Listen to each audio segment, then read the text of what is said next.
Hi guys, si Kadyo na naman at nanonood kayo ng Motorcycle News. Guys, pasensya na, tagal kong nawala. Busy lang talaga. Pero ngayon, nandito na po tayo ulit at babalik tayo sa mga balita galing sa kanino pa? Kay Kadyo. Yes, ito mga balita natin sa ating motoring industry, mas lalo na po about motorcycles. And of course, yung lifestyle natin sa mga kotse and everything about motoring. Okay guys? Okay, ngayon, ang balita natin, no? Sa aking pagbabalik ay ang pag-usapan natin ng Suzuki Bergman Econoran 2024. Yep, naimbitahan po tayo again ng ating mga kapamilya sa Suzuki na makilahok sa 2024 patipiran ng gasolina ng gamit ay ang Suzuki Bergman, yung regular, no? Yung standard at saka yung EX. Okay, alam naman natin ang pagkakaiba ng dalawang to is yung mas malaking gulong sa likod ng EX and meron siyang stop and start system. Okay? Okay, ngayon pag-usapan natin. Ang mga nakasali rito ay mga Bergman owners, no? So, mga 70 plus na Bergman owners ang sumali at naimbitahan ng Suzuki. At sa media naman, motovloggers, meron tayong 30 participants, kasama na po ako. Ito po ay 100 plus kilometers na takbuhan from Antipolo going to Lucban, Quezon. So, doon pala makikita mo na kung ganong katipid pwede tumakbo ito. Kaya, kanya-kanya po itong style, kanya-kanya po itong patipiran para syempre manalo, no? Aside sa cash prize, meron po itong syempre yung bragging rights na ikaw ang pinakamatipid magmaneho ng isang Suzuki Bergman sa isang event na talagang marami kayong kalaban.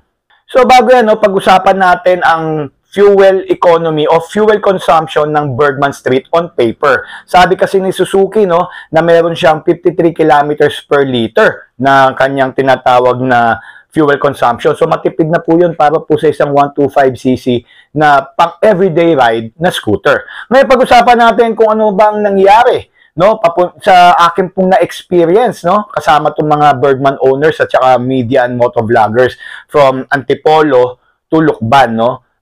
Okay, no. Pupuntahan kasi namin sa Lucban is yung Batis Aramin Resort, no. Ito isang parang hotel resort, no, na maganda as in, no. Pupuntahan namin, so nag-take off kami sa may Suzuki store, no. Ito yung tinatawag nating Motorcycle City ng Suzuki sa may Antipolo. So take off kami doon. So syempre nauna yung mga Bergman owners, no, yung mga clubs, no. Tapos kaming mga moto media at moto vloggers sumunod, no.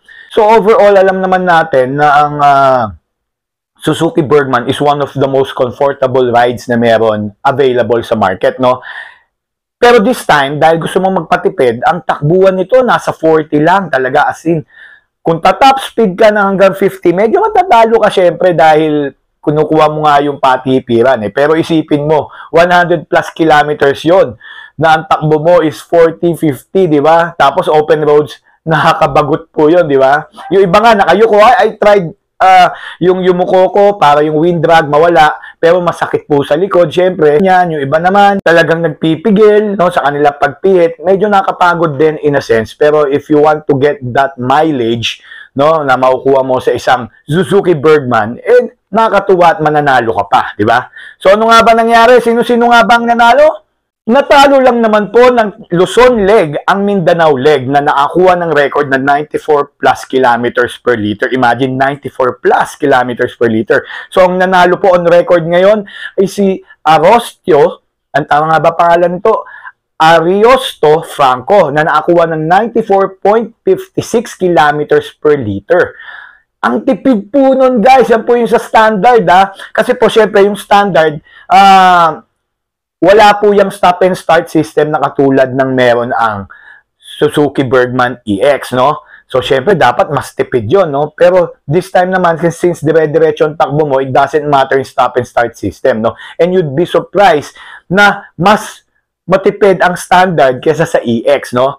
So, pag-usapan naman natin ng EX, sa Bergman EX naman na category, ang nanalo is si Ferdy Santiago na nakakuha ng 76.52 kilometers per liter.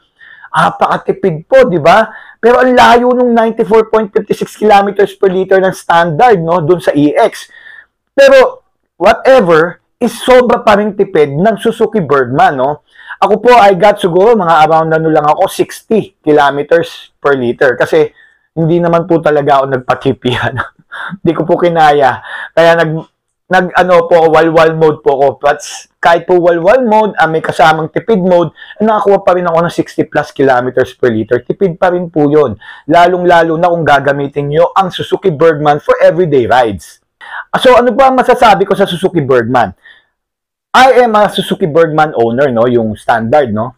I love this bike kasi it's not just good looking and yung features niya, and of course, hindi lang dahil Suzuki siya, is syempre dahil economical talaga ang Suzuki Birdman. Maasahan mo sa everyday use and hindi ka papahiyain nito.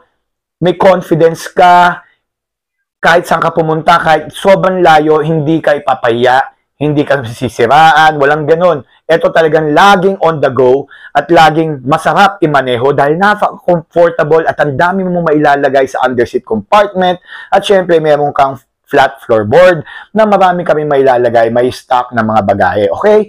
And sa everyday ride, napakatipid at saka ano pa, at hindi mawawala yung forma nito, no? Sa sea of all those scooters ngayon na nasa market, no? Isa to sa namamayagpag.